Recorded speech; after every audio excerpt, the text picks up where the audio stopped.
კარგად, დღეს ნახეთ დიდი ეროვნული წინააღმდეგობის პირველი დღე. ეს ზეიმიც იყო. ილიას დაბადების თარიღი გახლავთ 8 ნოემბერი. ეს სწორედ მან დაგვიბარა, რომ ვერაფერს ვერ მოიხვეჭთ, გარდა თავისუფლებისათვის ბრძოლისა უკეთეს და სწორედაც რაც დამთხოვა იყო საოცარი. მე ახლა მინდა ურჩიო ხელისუფლებას, რომ სასწრაფოდ დანიშნოს ხელახალი არჩევნები, გაბათილდეს ეს ეგრეთ წოდებული არჩევნების შედეგი, რომელიც არჩევნების გარდა ყველაფერი იყო, რათა იოლად გამოვიდეს ქვეყანა გლობალური კრიზისიდან, რომელშიც მათ შეიყვანეს, თვითონ მათ შეიყვანეს, მათი შემოქმედება და მათი ნამოქმედარი და არა ხალხის და არა ოპოზიციის ის რო ამბობდა მისი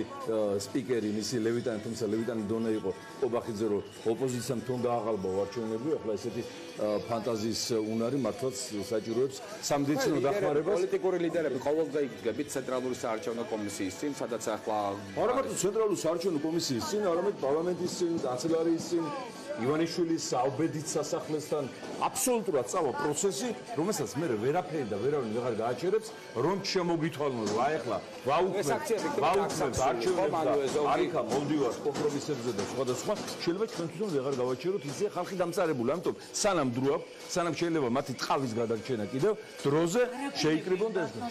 ხო ნახეთ, გამოვიდა ირაკლი კობახიძე თქვა მან, რომ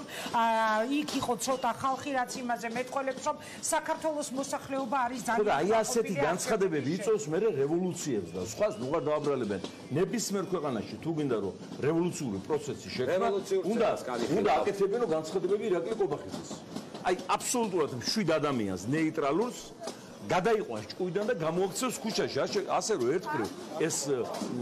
პერსონაჟი მართლაც სასარგებლო საქმეს აკეთებს ძალიან დიდი ევოლუციური რევოლუციისათვის შვიდობიანი რევოლუციისათვის და როცა ეს მოხდება მე ხო მე თქვენ თავს დააბრალეთ არასოდეს ხალხი არ ახდენს რევოლუციას არც პოლიტიკური ძალები თვითონ ამზადებს ნებისმიერი ხელისუფლება რევოლუციურ პროცესს და თვითონ ხდება მე მისი მსხვერპლი ამიტომ დაბრალებები კომისიაში ძალიან დიდი რაოდენობით სპეცრაზმია მობილიზებული გეუბნებით რომ დღევანდელი დღე დასაწყისია პროცესის და არავინ გაჩერებას სახში შესვლას დათმობას უკან დახევას არაპირებს და გეუბნებით რომ თუ დროზე არ მოვიდნენ აზრზე და რამდენიმე საათში არ დანიშნეს ხელახალი არჩევნები და არ გაგვიცხადეს რომ აუქმებენ აბათილებენ ეგრეთ წოდებული არჩევნების შედეგებს ეს პროცესი არის აღმავალი ეს არ იქნება და ეს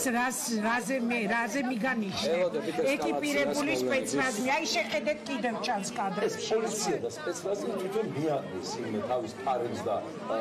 მუზარადებს ფიქრობთ ასე რა თქმა უნდა ის სპეცრაზმი ჩვეულებრივი ჩვენი თანატომებია ჩვეულებრივ გამოდის თავისი კორპუსის ბინიდან ჩვეულებრივ აქვს სოციალური პრობლემები ჩვეულებრივ აქვს ბანკში ვალი ჩვეულებრივ მოძდეს გადასახადების საშინელი რომელსაც ჩვენ ვიხდით ამიტომ ის საბოლოო ჯამში კრიტიკული მომენტი დადგება და გადავა ხალხის ფარაზე ასე ხდებოდა ისტორიაში კადრებია ეს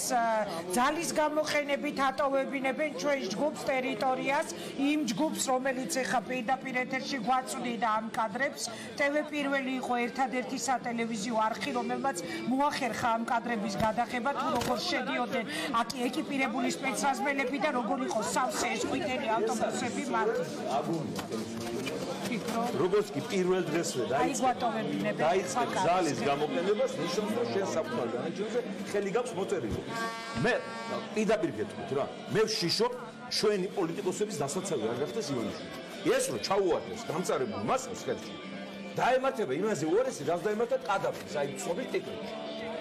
ტიკრიტი ის ქალაქი თუ რა იყო რა ვიცი არ მახსოვს რამჩვეულობა ესეთ თეატროლოგიანი საინტერესო განცხადება ვრცელდება CSKO-ს თანამშრომლები ბულინგის მსხვერპლი არიან და სულ მხარდაჭერას უცხადებო ეს ისე ჩარჩვის გავაკეთე საქართველოა ბულინგის მსხვერპლი რომ ისეთი არსება როგორც თეატროლოგიანია მინისტრი და პოლიტიკური ლიდერი გახდა წულუკიანო შენ მამაშენის დახვრეტილი 25 კაცის სოდვა არ გასვენებს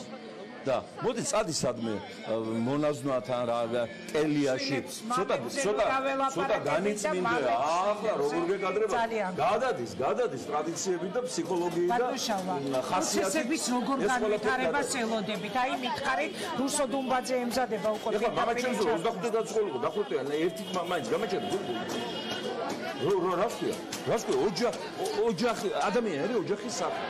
რასაც ოჯახი ჩაზახებს ადამიანი იმას ამოძახებს ყველა ვართ ოჯახის შვილები როგორ შეიძლება ესეთი ბინძური ადამიანები აბინძურებდნენ მომავალ საქართველოს, როგორც არის ობახიძეები, წულუკიანები, დინარაზე კორუფციაზე იყო დაჭერილი. შეიძლება სამია იყო დაუძებლად მუშაობა. უნდა გაგაწყვეტინოთ, ეს არის გუგა მაისურაძე ადგილზე, ნახეთ როგორ ატოვებინებენ მათ ტერიტორიას. დავალ და ნახოთ მიდიხარ ხა CSK-ში. მადლობა, მაშინ აღარ შეგაყოვნებ. იქიდანაც იმედია გვექნება. გამარჯვება საქართველოს დარჩენა. ამ ორთა ბრძოლაში ნაზირლების ადგილი ისტორიის სანაგვეშია და მალე მოხდებიან. მადლობა ბატონო შალვა, მაშასე შალვა ნათელაშვილი წავიდა აქედან ცენტრალური საარჩევნო კომისიისკენ. ჩვენ ახლა ვხედავთ გუგა მაისურაძე ყავს ხაზზე, რომელმაც გადაიღო ის კადრები სპეცრაზმის და რომელიც გამოაძევეს შემდეგ ამის გამოაძევეს.